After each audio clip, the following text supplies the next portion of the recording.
नमस्कार दोस्तों, मैं आपका दोस्त महावीर चौधरी आपके अपने ऑनलाइन प्लेटफॉर्म पर स्वागत करता हूं। दोस्तों, कल हम पढ़ रहे थे राजस्थान की ज्योग्राफी में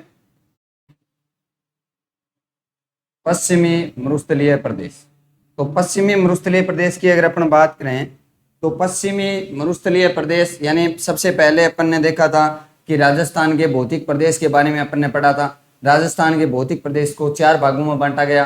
4 भागों में सबसे पहले अपन बात करें तो यानी पश्चिमी राजस्थान के अंदर पश्चिमी मरुस्थल हो गया, उसके बाद में मध्य में अरावली पर्वतमाला हो गई, इसके बाद में इस साइड में पूर्वी मैदानी प्रदेश हो गया, और नीचे जो इस साइड वाला कोटा बारा झालावाड़ वाला एरिया है यहाँ पर ये हो गया दक्षिणी पूर्वी पठारी प्रदेश। इस प्रकार हमने 4 भौतिक प्रदेशों में बांटा था राजस्थान को।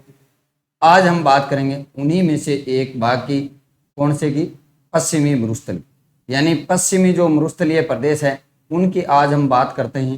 तो उनकी एक एक चीज मैं आपको गहराई से बताऊंगा। उन सब चीजों के बारे में आपको क्या है ध्यान रहना चाहिए। कहीं से भी क्वेश्चन एग्जामिनर का दिमाग जहां पर हमारा बंद होता है वहां से एग्जामिनर का दिमाग शुरू होता है। तो यानी वो कहाँ से क्वेश्चन उठाए उसके लिए हमें रेडी रहना है। यानी आप मेरे साथ साथ आपको भी मेहनत करनी पड़ेगी। वो कैसे? जैसे कल मैं आज मैं टॉपिक जो पढ़ाऊंगा उनके बारे में थोड़ा सा पहले आपको पढ़ना है, उसके बाद में मैं पढ़ाऊंगा, उसके बाद में आपको दोबारा उसको पढ़ना है और एक एक चीज बारीकी से उसको ध्यान में रखनी है। ठीक है, तो आज हम बात करते हैं राजस्थान का पश्चिमी मरुस्थल, यानी पश्चिमी मरुस्थलीय प्रदेश। पश्चिमी मरुस्थलीय प्रदेश आज हम बात करते हैं पश्चिमी मरुस्थलीय प्रदेश की। तो यानी पश्चिमी मरुस्थलीय प्रदेश है वो कौन से मरुस्थल का भाग है, यहां से अपन शुरुआत करते हैं। तो यानी पश्चिमी जो मरुस्थल है ये थार मरुस्थल का हिस्सा है। थार मरुस्थल का भाग। अब अपन बात करते हैं कि थार मरुस्थल किसका भाग है। अगर अपन बात करें थार मरुस्थल तो इनकी अगर अपन बात करें तो ये ग्रेट पोली आर्कटिक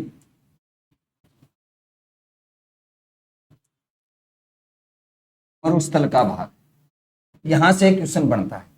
यानी यहां से पूछा जाता है सीधा एक क्वेश्चन कि पश्चिमी मरुस्थलीय प्रदेश है वो किसका भाग है? तो ग्रेट पोली आर्कटिक मरुस्थल।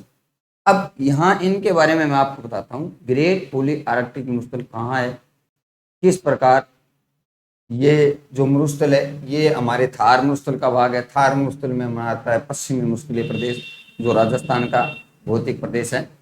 अब अपन बात करते हैं यानी जो थार का मरुस्थल है ये पोली आर्कटिक वाला मैं आपको थोड़ा समझा देता हूँ। यानी दोस्तों यहाँ पर अगर अपन बात करें तो ये विश्व का मैप आपको जो दिखाई दे रहा है, यहाँ पर अगर अपन बात करें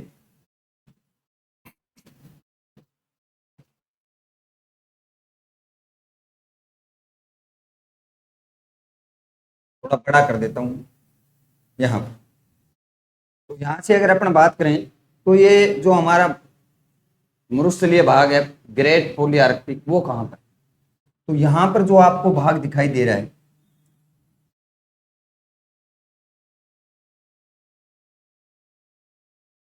ये जो भाग आपको दिखाई दे रहा है ये अपन बात करें तो ये ग्रेट पोली आर्कटिक मरुस्थल, यानी ये कौन सा महाद्वीप है? ये अफ्रीका महाद्वीप। यहाँ पर ये कौन सा महाद्वीप है? ये एशिया महाद्वीप। यानी इन दोनों महाद्वीपों को जो क्षेत्र जुड़ा हुआ है वहां पर अगर अपन बात करें तो यानी अब बात करते हैं अपन ग्रेट पोली आर्कटिक।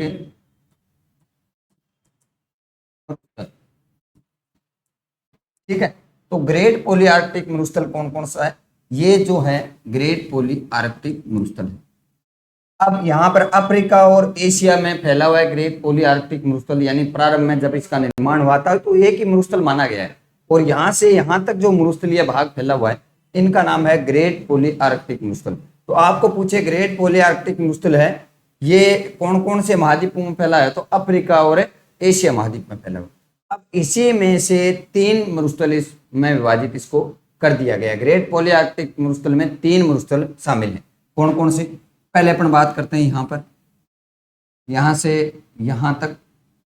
तो यानी यहाँ पर ये जो मरुस्थल आपको दिखाई दे रहा है, यहाँ पर ये जो मरुस्थल है इनका नाम क्या है?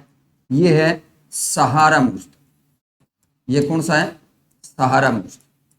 अब सहारा मरुस्थल आपको पता ही होगा, यानी विश्व का सबसे शुष्क जो मरुस्थल है वो सहारा मरुस्थल है। तो सहारा मरुस्थल की अगर अपन बात करें तो ये कहाँ पर है? अफ्रीका महाद्वीप। यानी अफ्रीका महाद्वीप में जो मरुस्थल ग्रेट पॉलीआर्कटिक का भाग है उनको बोला जाता है सहारा मरुस्थल। इसके बाद में बात करते हैं यहाँ पर अरब जो देश हैं, अरब कंट्री के, जैसे अपन बात करें सऊदी अरब है, इराक है, ईरान है, ओमान है, वहां पर जो मरुस्थल ये भाग फैला हुआ है, वहां पर जो मरुस्थल है, यानी यहाँ पर ये जो देश हैं, इन देशों यानी एशिया महाद्वीप के जो देश आते हैं अरब कंट्री वाले, वहां पर जो मरुस्थल है उसको बोलते हैं अरब मरुस्थल। क्या नाम है? अरब मरुस्थल।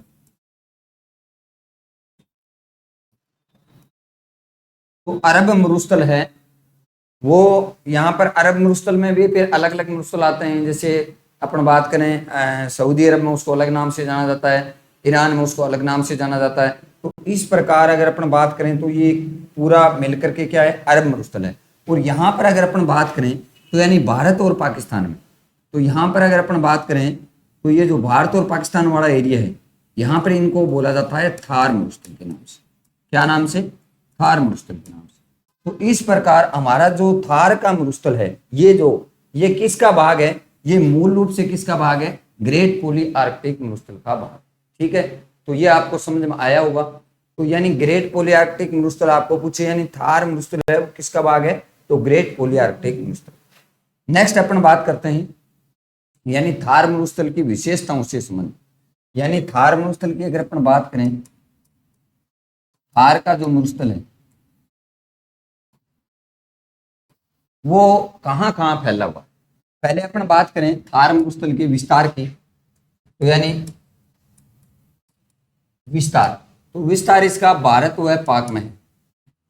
भारत व पाक में, यानी पाकिस्तान और भारत में थार मरुस्थल फैला हुआ। ठीक है, अब अगर बात करें अपन भारत में कहाँ कहाँ फैला हुआ है, तो यहाँ भारत की अगर अपन बात करें तो भारत में 4 राज्यों में फैला हुआ। कितने राज्यों में? 4 राज्यों में फैला हुआ है। 4 राज्यों में कौन कौन से राज्य हैं? 4, उनकी अगर अपन बात करें तो यानी ऊपर से अपन बात करते हैं पंजाब प्लस हरियाणा प्लस राजस्थान, और अगर आगे अपन बात करें तो गुजरात। अब आपको पूछे यानी थार मरुस्थल किन देशों में फैला हुआ है, तो उत्तर आएगा भारत व पाकिस्तान। आगे अगर अपन बात करें तो थार मरुस्थल भारत के किन राज्यों में फैला हुआ है, या कितने राज्यों में? तो 4। किन किन में? पंजाब, हरियाणा, राजस्थान और गुजरात। 4 राज्यों में थार का मरुस्थल है वो फैला हुआ है। ठीक है, अब यहाँ पर मैं आपको थोड़ा मैप के माध्यम से बता देता हूं। जैसे अगर अपन बात करें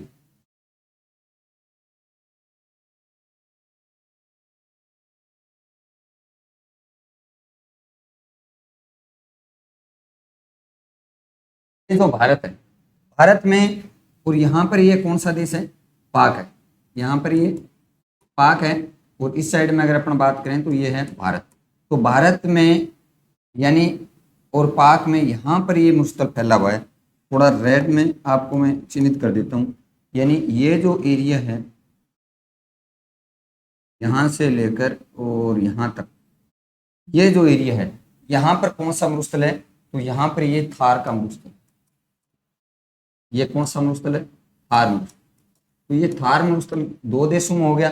अब बात करते हैं यानी भारत में ये जो कितने प्रतिशत भाग पे फैला हुआ है, तो बात करते हैं यानी भारत में अगर अपन बात करें तो भारत में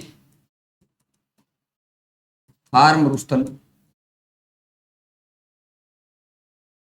85% भाग पे फैला, यानी 85% भाग है वो थार, भारत में थार मरुस्थल का 85% है भाग है। यानी जो थार का जो टोटल मरुस्थल है उनका 85% भारत में फैला। ठीक है, अब अपन बात करते हैं भारत में जो जितना मरुस्थल है यानी अगर अपन बात करें यहां पर दूसरी मैप के अंदर,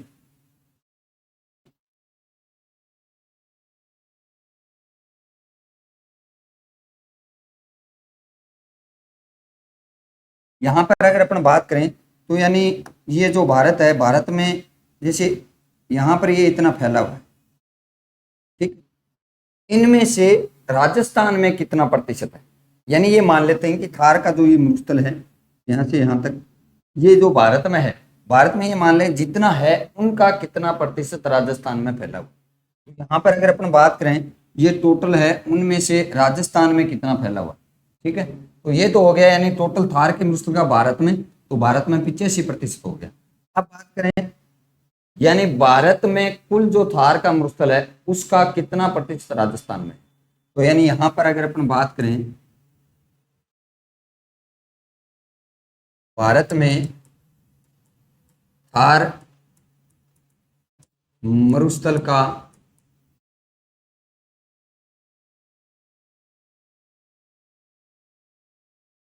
62% भाग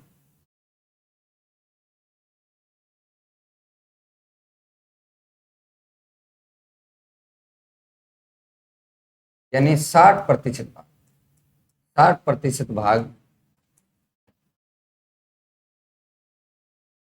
राजस्थान में,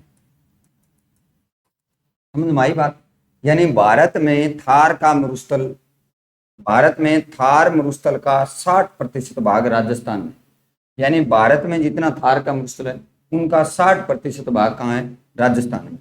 तो ये जो दो बातें अलग अलग हुई हैं ये आपको याद रखनी है। अब बात है यहाँ पर अपन बात करें तो यानी ये जो 2-3 क्वेश्चन बनते हैं यहाँ से हमारा क्वेश्चन गलत नहीं होना चाहिए। अब एक क्वेश्चन यहाँ पर ये भी उठता है कि सर ये 60% आपने बताया है, तो राजस्थान में अगर अपन बात करें तो यहाँ पर नोट में करवा देता हूँ आपको, यानी अगर अपन यहाँ पर नोट लगा करके लिखें तो नोट यानी राजस्थान में थार मरुस्थल,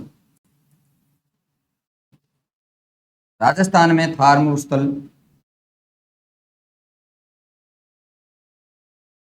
राजस्थान में थार मरुस्थल 61.11% भाग पर फैला है। ये बात आपको ध्यान में आई। अब आप कहोगे सर पहले आपने यहां बताया था कि राजस्थान थार का 60% भाग राजस्थान में है, अब आप कह रहे हो कि 61% भाग है वो थार का मरुस्थल राजस्थान में। इन दोनों बातों में बहुत ज्यादा अंतर है। मैं यहां पर आपको बता रहा था कि यानी जो राजस्थान में है वो संपूर्ण भारत में जितना थार का मरुस्थल है उनका 60% राजस्थान में, और यहां पर मैं क्या बता रहा हूं, राजस्थान में थार मरुस्थल 61.11% भाग पर फैला हुआ है। यानी टोटल जो राजस्थान है, जैसे यहां पर अपन बात करें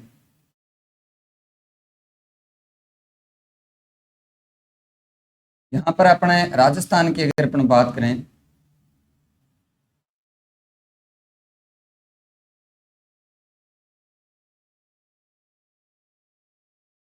ये जो राजस्थान है, इस राजस्थान की अगर अपन बात करें तो यानी इनके कितने प्रतिशत भाग पे है, तो यानी इस साइड में ये जो भाग है यहाँ ये राजस्थान के 61.11% भाग पे, बाकी इनके अलावा जो ये इतना जो राजस्थान बच गया इनमें ये कितना हो गया, तो ये हो गया अपना, जैसे अपन बात करें 38.89% भाग। यानी कहने का मतलब है राजस्थान में थार का मरुस्थल है वो 61.11% भाग पे ही है, बाकी जो एरिया है वहां पर कहीं पर मैदान है, कहीं पर अरावली पर्वतमाला है, कहीं पर दक्षिणी पश्चिमी पठारी प्रदेश है। तो यानी ये जो टोटल है ये 38% पे ही है, बाकी 61% भाग पे क्या है, 61.11% भाग पे राजस्थान में थार का मरुस्थल। तो ये दोनों बातें अलग अलग हो गई। अगर भारत में संपूर्ण थार के मरुस्थल का राजस्थान में कितना प्रतिशत, तो आएगा 60%। अगर यहाँ पर आपको पूछे राजस्थान में थार के मरुस्थल का, राजस्थान में थार का मरुस्थल कितने प्रतिशत भाग पे फैला हुआ है, तो राजस्थान में थार का जो मरुस्थल है वो 61.11% भाग पे फैला हुआ है। ये सारी बातें क्या होगी, अलग अलग होगी। अब यहाँ पर अपन बात कर रहे थे तो थोड़ा यहाँ पर देखें अपन, तो यानी यहाँ पर ये जो राजस्थान है, राजस्थान में 60% भाग पे यानी मरुस्थल है। बाकी अगर अपन बात करें इन तीनों की,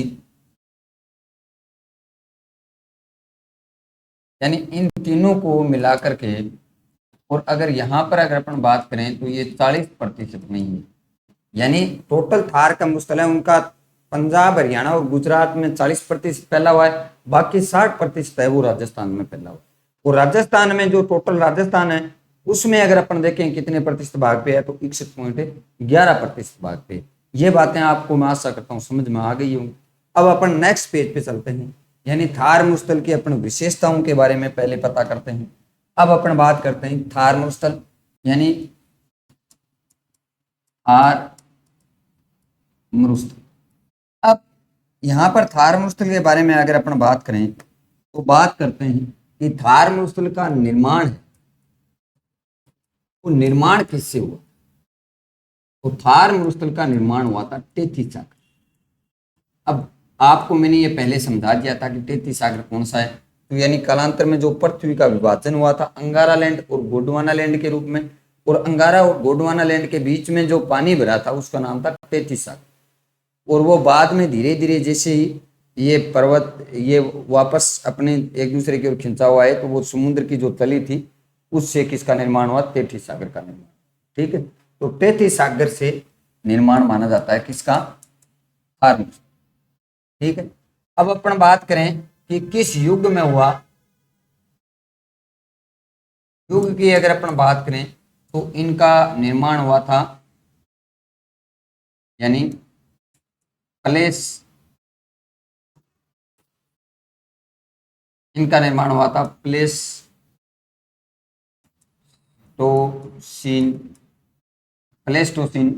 युग। किस युग में हुआ था? तो प्लेस्टोसीन युग में हुआ था। ठीक है, अब यहां पर अगर अपन बात करें तो थार के मरुस्थल की विश्व में क्या विशेषताएं हैं उनके बारे में मैं आपको बता देता हूं थोड़ा। तो थार का मरुस्थल है, उनकी अगर विशेषता की अगर अपन बात करें तो इनकी क्या विशेषता? सबसे बड़ी इनकी विशेषता है कि ये विश्व में सर्वाधिक जैव विविधता वाला मरुस्थल है। तो यानी विश्व में सर्वाधिक जैव विविधता वाला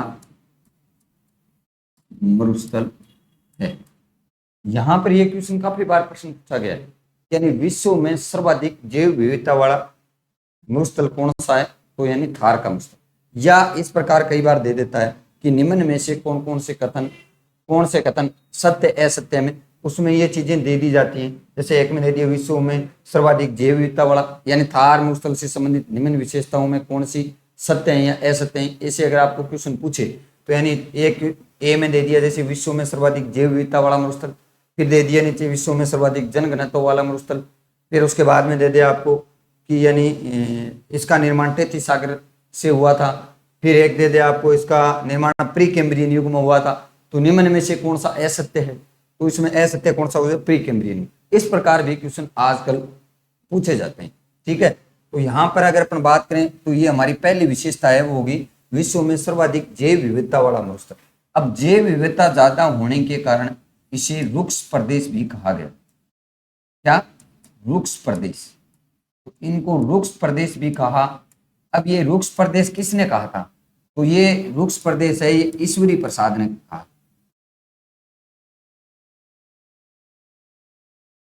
ईश्वरी प्रसाद, तो यानी ये जो प्रदेश है ये किसने कहा था? ईश्वरी प्रसाद, यानी एक भूगोलवेता था ईश्वरी प्रसाद।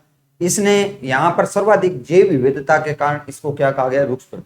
अब आप कहोगे सर जैव विविधता क्या होती है? जैव विविधता का मतलब होता है यहाँ पर पेड़ पौधे एवं जीव जंतुओं की अनेक प्रजातियां पाई जाती हैं। यानी उन प्रजातियों की बात करें तो सबसे ज्यादा जीव जंतु एवं पेड़ पौधों की प्रजातियां कहाँ पाई जाती हैं? इस थार के मरुस्थल में पाए जाते हैं। मरुस्थलों की अगर अपन बात करें, सभी मरुस्थलों में सबसे ज्यादा जैव विविधता, यही जैव विविधता होती है, यानी जीवों में अलग अलग वेराइटी, उनको बोलते हैं जैव विविधता। ठीक है, तो यानी इसको रुक्ष प्रदेश भी कहा जाता है। अब आपको सीधा ही पूछ ले, यानी राजस्थान में रुक्ष प्रदेश कितने प्रतिशत भाग पे फैला हुआ है। अब आपको अगर ये नहीं पता हुआ है तो आपके यही समझ में नहीं आएगा पूछ क्या रहा है। यानी रुक्ष प्रदेश का मतलब है थार का मरुस्थल। थार का मरुस्थल राजस्थान में कितने प्रतिशत भाग पे है, तो 61.11% उत्तर आ गया। लेकिन हमें यही पता नहीं हो कि रुक्ष प्रदेश कहते किसे, तो ये आपको ध्यान में रखना है। रुक्ष प्रदेश किसको कहा जाता है, थार के मरुस्थल को कहा जाता है। किसने कहा था, ईश्वरी प्रसाद ने कहा था। इसके बाद में अगर अपन नेक्स्ट बात करें तो यानी सर्वाधिक जैव विविधता के बाद में सर्वाधिक जनघनत्व वाला मरुस्थल। अब देखो जितने भी विश्व में मरुस्थल हैं उनमें सर्वाधिक जनघनत्व है, सर्वाधिक जनघनत्व है वो राजस्थान के थार मरुस्थल में ही पाया जाता है। यानी भारत और पाकिस्तान में जो थार का मरुस्थल उसमें सर्वाधिक जनघनत्व पाया जाता है। बाकी जितने भी विश्व के मरुस्थल हैं उनमें जनघनत्व की अगर अपन बात करें तो इससे कम है। ठीक है, तो ये इनकी एक विशेषता होगी। इनके बाद में अपन बात करें तो यानी अब अगर अपन बात करें 33 सागर, 33 सागर से जो निर्माण हुआ था इसका, यानी निर्माण अपन ने लिखा था 33 सागर। अब अपन कैसे कहें कि इसका निर्माण 33 सागर से हुआ, यानी इनके कुछ प्रमाण तो हमारे पास होंगे, ऐसे ही हम किसी चीज के बारे में थोड़ी कह सकते हैं। अब मैं कहूंगा कि ये डिजिटल बोर्ड है तो इनके बारे में मैं डिजिटल बोर्ड इसको बताऊंगा तो इनकी विशेषता बताऊंगा, भैया ये टच से चलता है, इनके अंदर ये जो पीडीएफ सेव भी कर लेते हैं हम, और इनके बारे में अलग अलग कलर भी सेट कर लेते हैं, ये इलेक्ट्रॉनिक है, इस प्रकार इनकी कुछ विशेषताएं तो है ना। उसी प्रकार 33 सागर से हमारे मरुस्थल का निर्माण हुआ, थार मरुस्थल का। तो इसका प्रमाण क्या है, इनके प्रमाण की अगर अपन बात करें तो देखो यानी इनके प्रमाण क्या है।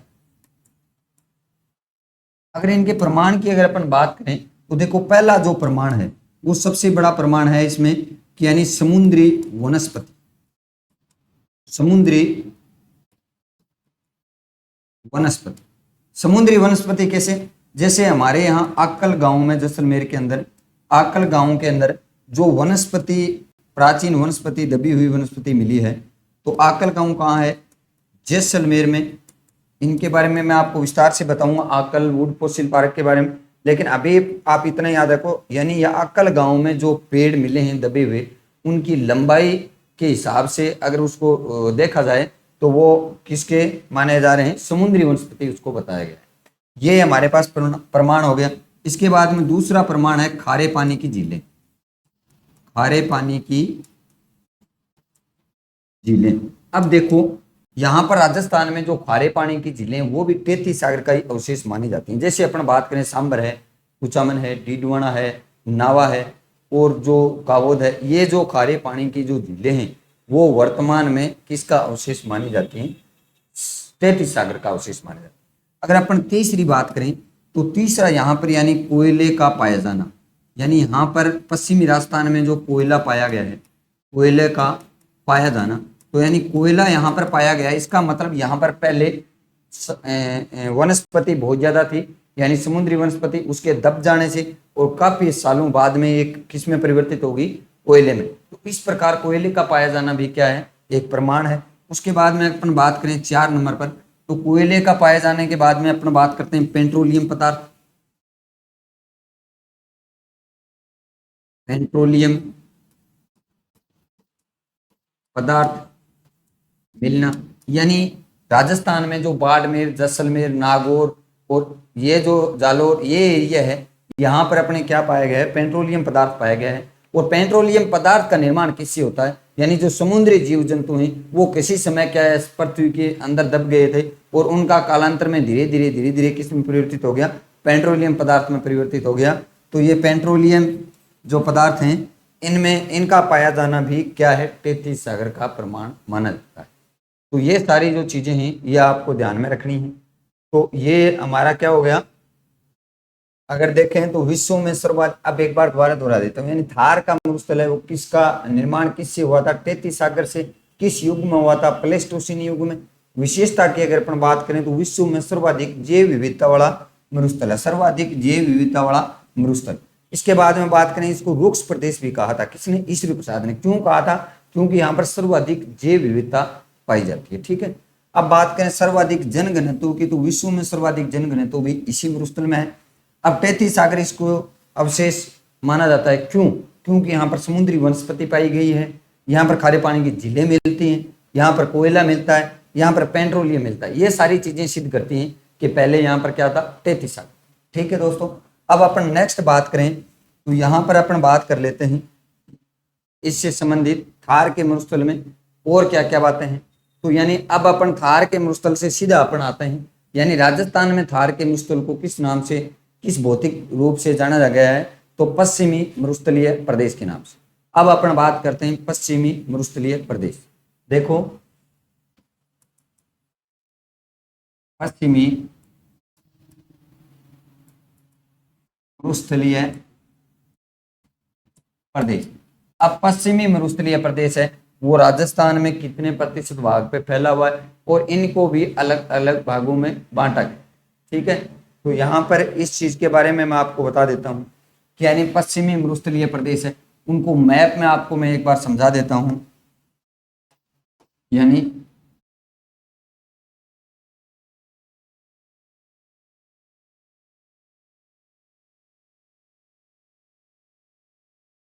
अपना राजस्थान का जैसे नक्शा है, इसमें अगर अपन बात करें तो यहाँ पर ये जो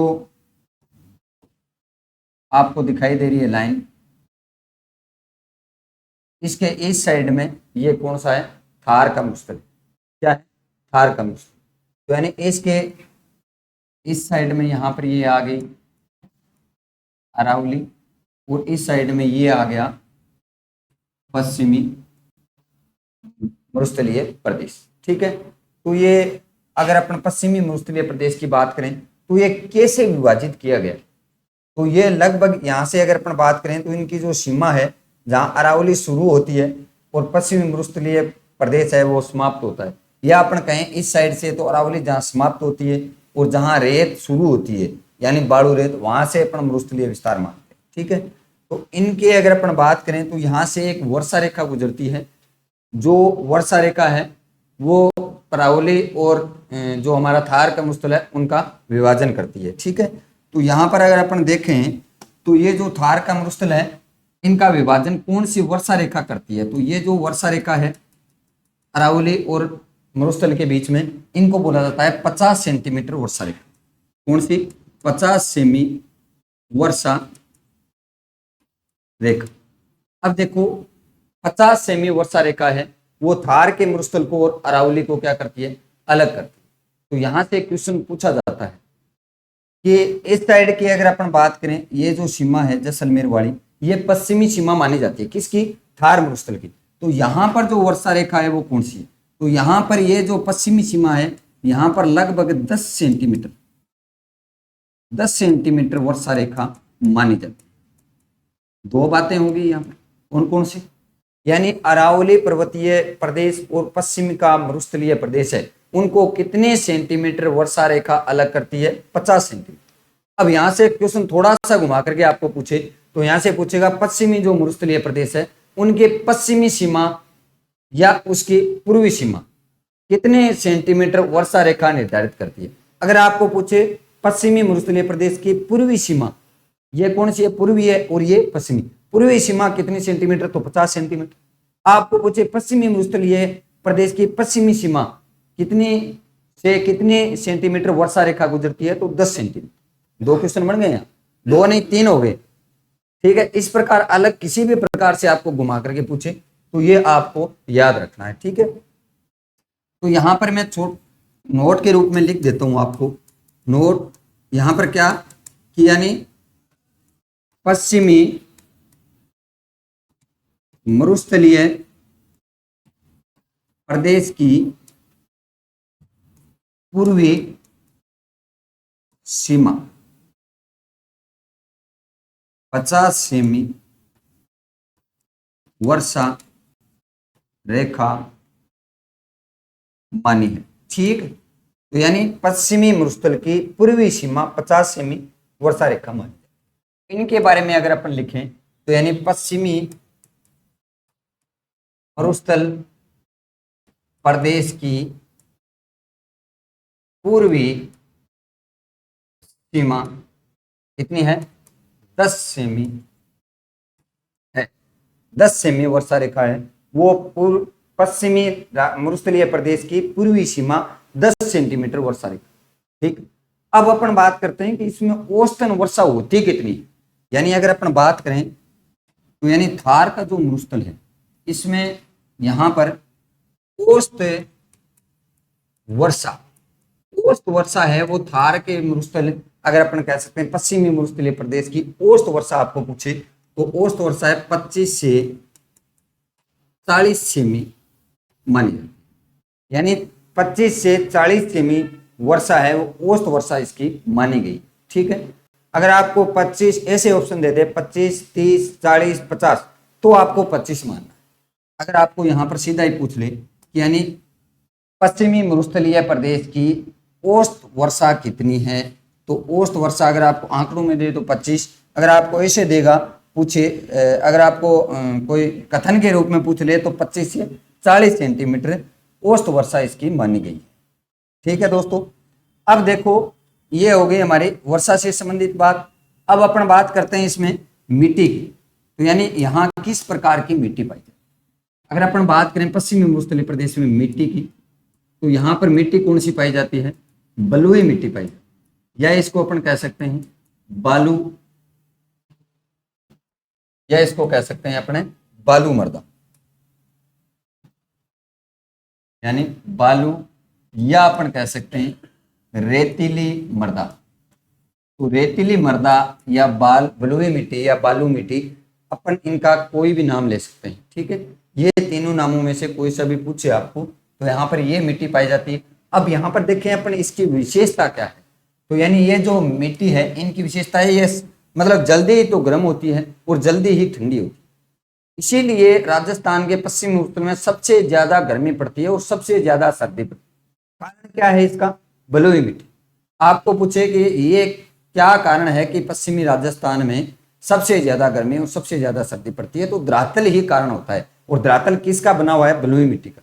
तो बलुई मिट्टी है वो जल्दी ही तो गर्म होती है और जल्दी ही ठंडी होती है, इसलिए सबसे ज्यादा गर्मी भी पश्चिमी मरुस्थल में पड़ती है और सबसे जो सर्दी है वो राजस्थान में सबसे ज्यादा वो भी यहीं पर पड़ती है। इसके अलावा इनकी अगर अपन बात करें तो ये नम जो इसमें जल ग्रहण की क्षमता है वो बहुत ही कम है।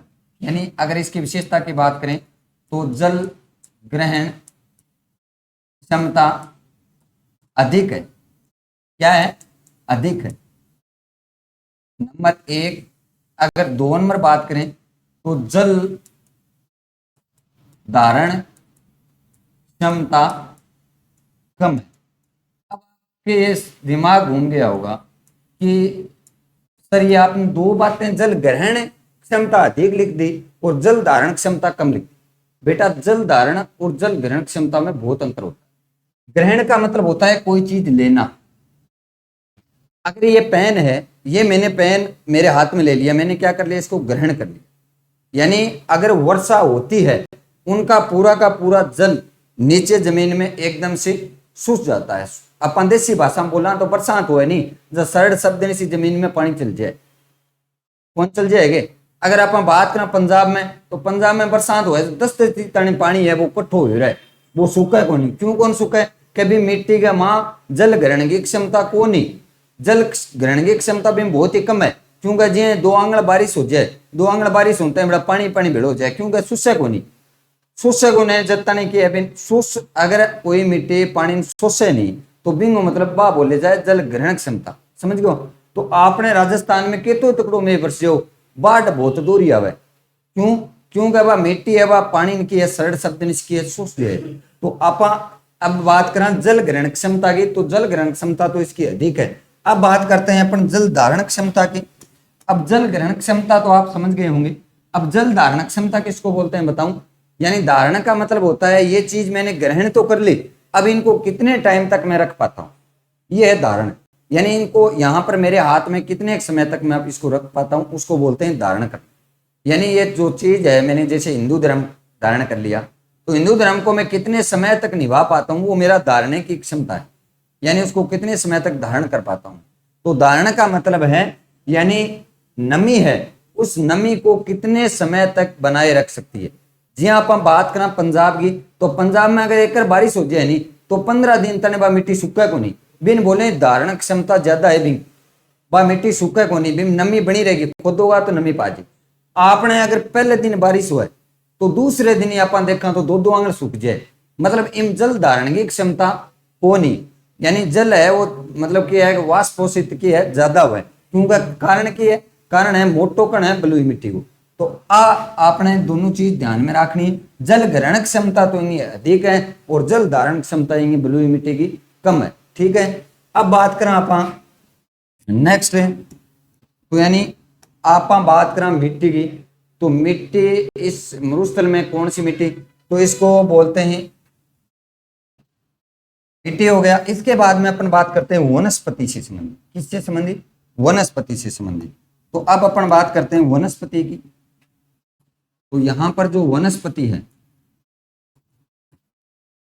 वनस्पति कैसी पाई जाती है, तो यहां पर क्या है, कांटेदार वनस्पति पाई जाती है, जैसी कांटेदार वनस्पति। अब कांटेदार वनस्पति है, उसी को क्या कहा जाता है, इसको कहा जाता है मरूदभिद, मरूदभिद वनस्पति, या इसको अपन बात करें वानस्पतिक रूप में, इसको बात करें अपने नाम की, तो ये जो वनस्पति है इनका दूसरा अगर नाम अपन बोलें तो मरूदभिद का नाम होता है, अगर वानस्पतिक नाम इसका होता है जीरोफाइट्स, तो जीरोफाइट्स भी इसको कहा जाता है। तो यानी आपको क्वेश्चन पूछे कि राजस्थान में पश्चिमी मरुस्थल में किस प्रकार की वनस्पति पाई जाती है, तो मरूदभिद वनस्पति पाई जाती है। ठीक है, या इसका नाम जीरोफाइट्स भी मिल सकता है, या कांटेदार वनस्पति भी इसका नाम मिल सकता है। ठीक है, तो इस प्रकार ये क्या होगी, वनस्पति से संबंधित बात हो गई। अब वनस्पति है इसमें बहुत ही कम पाई जाती है। यहां पर जो एरिया है, ये जो भाग है, यहां पर एक गांव है सम, यानी यहां पर अगर अपन बात करें सम, और ये कहां है, जैसलमेर में, तो ये वनस्पति रहित गांव माना जाता है। तो ये क्या है, अगर इसके बारे में अगर अपन बात करें तो वनस्पति रहित गांव। ठीक है, तो इसको थंडर बोल्ट भी बोलते हैं, इनको राजस्थान का थंडर बोल्ट भी बोलते हैं, राजस्थान का थंडर बोल्ट कहते हैं, यानी सम को राजस्थान का थंडर बोल्ट भी कहा जाता है। तो ये सारी बातें किससे संबंधित हुई, हमारे पश्चिमी मरुस्थल से संबंधित। अब एक बार दोहरा देता हूं, यानी पश्चिमी मरुस्थल है, उनकी पूर्वी जो सीमा है वो कितने सेंटीमीटर वर्षा रेखा से निर्धारित है, 50 सेंटीमीटर पश्चिमी सीमा है इसकी। यहां पर भी पूर्वी लिख दिया क्या, तो यहां पर अपन ने पूर्वी गलत लिख दिया, यहां पर अपन को लिखना चाहिए था पश्चिमी। आपको भी ये नींद में नहीं रहना है, थोड़ा जाग करके काम करना है। ठीक है, तो यहां पर अगर अपन बात करें तो ये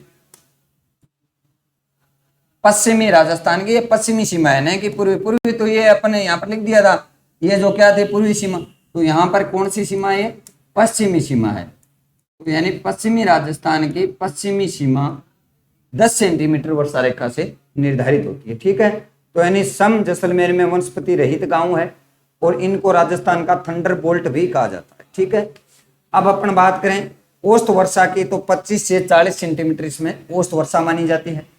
मिट्टी की बात करें तो कौन सी है, बलुई या रेतीली मृदा है। जल ग्रहण क्षमता इसमें क्या है, कम है, ज्यादा है, और धारण की क्षमता, जल धारण की क्षमता इसमें कम है। अब बात करें वनस्पति की, तो कांटेदार वनस्पति पाई जाती है और इसको मरूदभिद भी कहा जाता है, इसका वानस्पतिक नाम बोलें तो जीरोफाइट्स। ठीक है, तो ये हमारी बातें इससे संबंधित हो गई। अब अपन एक चीज की चर्चा और कर लेते हैं कि यहाँ पर इसकी लंबाई और चौड़ाई क्या है, यानी ये जो थार का मरुस्थल है इनकी लंबाई कितनी है और चौड़ाई कितनी है। जैसे यहां से यहां तक ये इसकी क्या होगी, लंबाई होगी। इनकी लंबाई लगभग 640 किलोमीटर, 640 किलोमीटर इसकी क्या है, लंबाई है। ठीक है, अब अगर अपन बात करें इसकी चौड़ाई की, तो यहां से और अरावली तक इसकी चौड़ाई कितनी है, तो अगर चौड़ाई की अगर अपन बात करें इसकी चौड़ाई, तो ये लगभग 300 किलोमीटर इसकी क्या है, चौड़ाई। ये बात भी आपको ध्यान में रखनी है। यानी राजस्थान के मरुस्थल के विस्तार से संबंधित पश्चिम मरुस्थल के बारे में अपन विस्तार पर बात करें, तो ये 640 किलोमीटर तो लंबा फैला हुआ है और 300 किलोमीटर लगभग क्या है, चौड़ा है। ठीक है, अब बात करें अपने इनके ढाल से संबंधित, तो ढाल से अपन नेक्स्ट पेज पे बात कर लेते हैं। यानी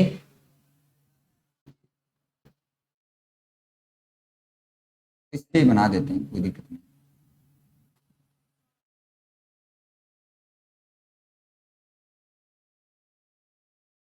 अब अपन बात कर लेते हैं, देखो ये जो पश्चिमी मरुस्थल हो गया, इसका जो ढाल अगर अपन बात करें, पश्चिमी मरुस्थल, पश्चिमी मरुस्थलीय प्रदेश, तो पश्चिमी मरुस्थलीय प्रदेश है। अब अपन बात करते हैं इसके ढाल की, यानी इसका ढाल इस दिशा से इस दिशा की।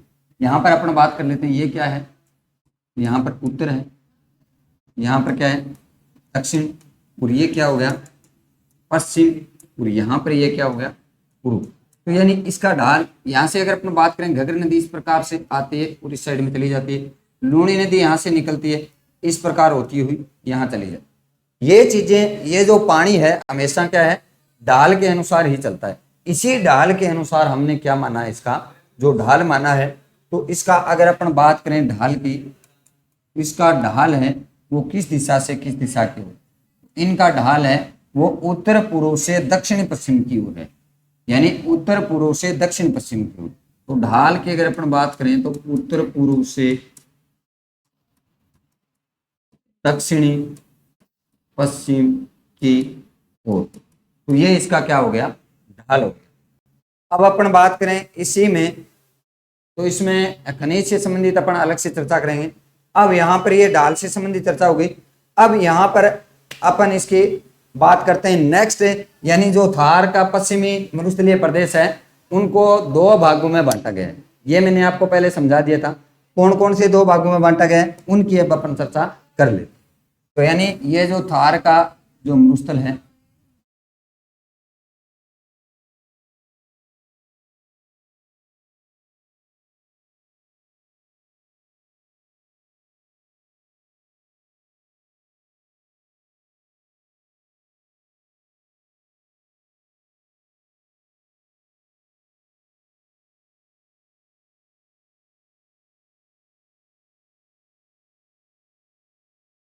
ये जो हमारा राजस्थान है, राजस्थान में यहाँ पर अपन ने देखा था कि थार का जो मरुस्थल है वो यहाँ से इस प्रकार फैला हुआ है। इनको भी दो भागों में बांटा, इनको भी दो भागों में, किसके आधार पर, वर्षा रेखा के आधार। यानी यहाँ से अगर अपन बात करें, इनको दो भागों में बांटा गया है, तो यहाँ से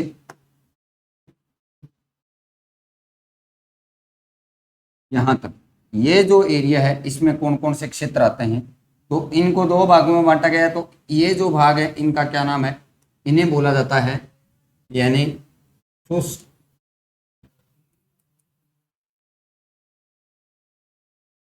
मरुस्थल, या इसको कहा जाता है महान रेतीला मरुस्थल। तो ये कौन सा हो गया, शुष्क या महान रेतीला मरुस्थल। नेक्स्ट बात करें अपन, तो इस साइड वाला ये जो है, इनको बोला जाता है यानी अर्ध शुष्क मरुस्थल।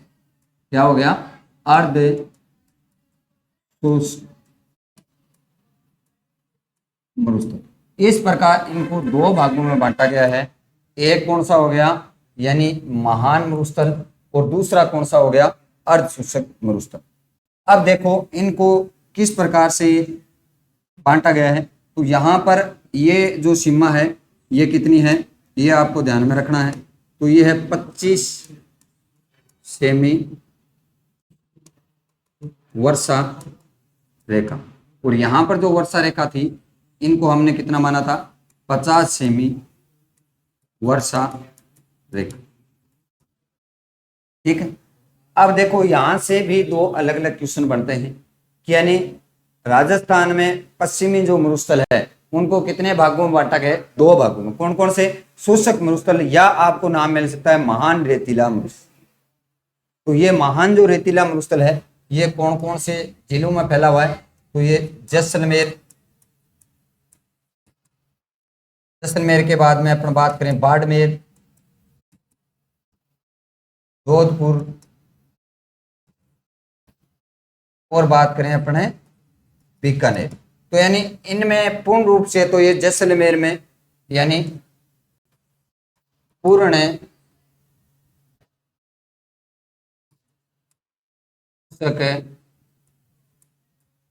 मरुस्थलीय जिला, पूर्ण रूप से शुष्क मरुस्थलीय जिला आपको पूछे तो जैसलमेर। बाकी आंशिक रूप से इनमें यानी बाड़मेर का जो उत्तर पश्चिमी भाग है वो आता है, जोधपुर का पश्चिमी भाग आता है, और बीकानेर का दक्षिणी पश्चिमी भाग। ये जो हैं ये किस में आते हैं? शुष्क मरुस्थल में आते हैं, या महान रेतीला मरुस्थल के भाग है।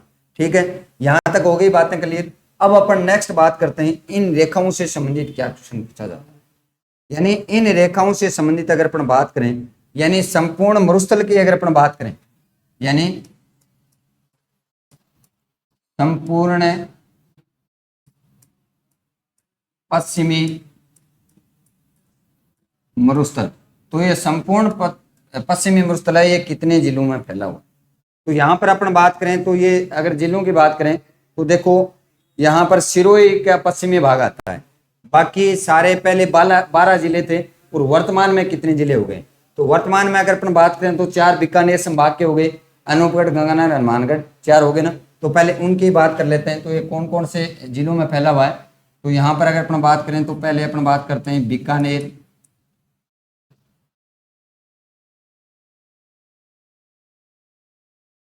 यानी 1 नंबर आ गया बीकानेर।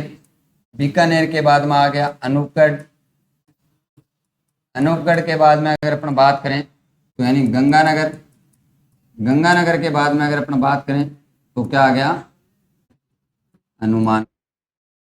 ठीक है, तो ये 4 जिले हैं, ये ऊपर वाले आ गए। अब बात करते हैं अपन जोधपुर संभाग की, तो इसमें जोधपुर आ गया। जोधपुर के बाद में अगर अपन बात करें जोधपुर में हलोदिया आ गया, जोधपुर ग्रामीण आ गया, जोधपुर क्या आ गया? ग्रामीण आ गया। इसके बाद में अगर अपन बात करें तो ये जोधपुर हो गए। उसके बाद में बाड़मेर आ गया। बाड़मेर के बाद में अपन बात करें तो यानी बाड़मेर से बालोतरा आ गया। बालोतरा के बाद में बात करें तो इसमें कितने जिले हैं? टोटल 6। एक कौन सा रह गया इसमें? जैसलमेर, जैसलमेर। ये इसके 6 जिले इसके आ गए, 4 उसके, टोटल हो गए 10। अब अपन बात करते हैं पाली संभाग की, तो यानी पाली आ गया। पाली के बाद में जालोर आ गया। जालोर के बाद में आ गया यानी इनके अगर अपन बात करें सांचौर की, तो कौन सा आ गया? सांचौर, ये आ गया। तो इसमें सिरोही का सिर्फ पश्चिमी भाग आता है, यानी यहां पर अपन कहें तो पश्चिमी सिरोही, पश्चिमी सिरोही। सिरोही का सारा भाग नहीं आता है, यानी सिर्फ और सिर्फ क्या है? पश्चिमी जो भाग है सिरोही का वो इसमें शामिल होता है। ठीक है, तो इसको अगर अपन नया काउंटिंग करें तो ही सही रहेगा। तो यानी इसको एक बार मैं आपको अलग से चिन्हित करा देता हूं, यानी ये जो पश्चिमी सिरोही है इनको अपन एक बार काउंट नहीं करते। ठीक है, तो एक बार, क्योंकि ये पूर्ण रूप से नहीं आता है, पूर्ण रूप से कितने जिले आते हैं उनकी बात कर रहे हैं अपन। तो यहाँ पर नेक्स्ट अपन बात करें तो यानी अजमेर संभाग के कुछ आते हैं इसमें, जैसे नागौर आ गया, डीडवाना कुचामन आ गया, डीडवाना कुचामन। डीडवाना कुचामन के बाद में अगर अपन बात करें तो डीडवाना कुचामन आ गया, और इसके ऊपर अगर अपन बात करें सीकर संभाग की, तो सीकर के संपूर्ण जिले आते हैं। सीकर के कौन कौन से आ गए? जैसे सीकर है, झुंझुनू है। अब देखो इसमें नीम का थाना जो बना है, नीम का थाना पूर्ण रूप से अपन नहीं कह सकते, उसमें नीम का थाना शायद अरावली पर्वतमाला में इसमें शामिल कर लिया जाएगा, क्योंकि खेतड़ी वगैरह का जो नीम का थाना है वो जो अरावली पर्वतमाला का जो उत्तरी अरावली है उसका भाग माना जाता है। तो इसके अलावा इसको अपन कह सकते हैं चूरू। ठीक है, तो ये जो जिले हैं, ये संपूर्ण जो जिले हैं ये पश्चिमी मरुस्थल में शामिल हैं।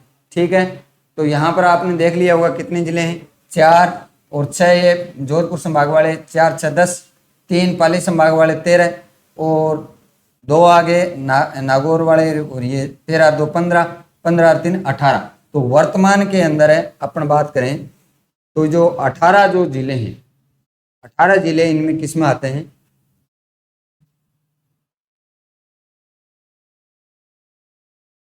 यहाँ पर यानी 18 जो जिले हैं वर्तमान के अंदर वो पश्चिमी, संपूर्ण पश्चिमी जो मरुस्थल है उसके भाग हैं, 18 जिले। ठीक है, तो ये आपको याद रखना है, 18 जिले हैं वो वर्तमान के अंदर किस में आ रहे हैं, वो 18 के 18 जिले किस में आ रहे हैं, पश्चिमी मरुस्थल प्रदेश में आ रहे हैं।